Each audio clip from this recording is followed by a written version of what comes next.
আবাসিক হলে ছাত্র রাজনীতি নিষিদ্ধ না করে রাজনীতির রূপরেখা নির্ধারণের দাবি জানিয়েছে ছাত্রদল সহ বেশ কয়েকটি ছাত্র সংগঠন।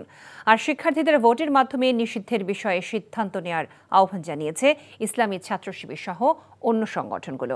ঢাকা বিশ্ববিদ্যালয় প্রশাসনের সঙ্গে বৈঠকে সংগঠনগুলো এসব দাবি জানায়। আর সবার সঙ্গে আলোচনায় সুষ্ঠু সমাধানের আশ্বাস উপাচার্যের। নূর হোসেনের রিপোর্ট। আবাসিক হলে ছাত্র রাজনীতি নিষিদ্ধের বিষয়ে ক্রিয়াশীল ২১ রাজনৈতিক ছাত্র সংগঠনের সঙ্গে জরুরি বৈঠক করেছে ঢাকা বিশ্ববিদ্যালয় প্রশাসন। এ সময় ছাত্র রাজনীতি নিষিদ্ধের বিপক্ষে অবস্থান স্পষ্ট করে আবাসিক হল ও একাডেমিক প্রাঙ্গণে কোন ধরনের রাজনৈতিক কর্মকাণ্ড পরিচালনা করা যাবে তার সুনির্দিষ্ট রূপরেখা প্রণয়নের দাবি জানায় ছাত্রদল সহ বেশ কয়েকটি ছাত্র সংগঠন। ক্যাম্পাসে এবং হল পর্যায়ে কি ধরনের রূপরেখা প্রয়োজন, একটা রূপরেখা, লিখিত রূপরেখা প্রয়োজন, যে এর বাইরে কেউ কিছু করতে যেন না পারে, এবং গেস্ট রুম, গণরুম, কালচার সহ ছাত্র রাজনীতি কোনো কিছু যেন না থাকে। ক্যাম্পাসে নতুন বা পুরাতন যে কোনো সামাজিক চুক্তি করার মধ্য দিয়ে নিশ্চিত করতে হবে যাতে করে কেউ এটি ভায়োলেট করতে না পারে।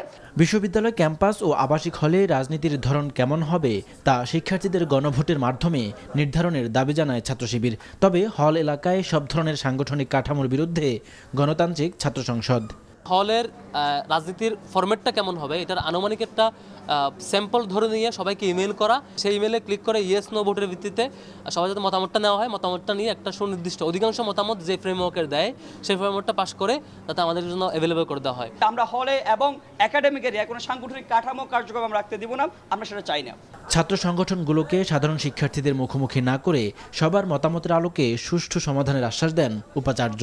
আমরা নির্বাচনটা শান্তিপূর্ণভাবে করতে পারি এবং শিক্ষার্থীদের সাথে যাতে কোনোভাবেই আমাদের ছাত্র সংগঠনগুলো মুখোমুখি না হয়, কারণ ছাত্র সংগঠনের অনেক বড় অবদান আছে।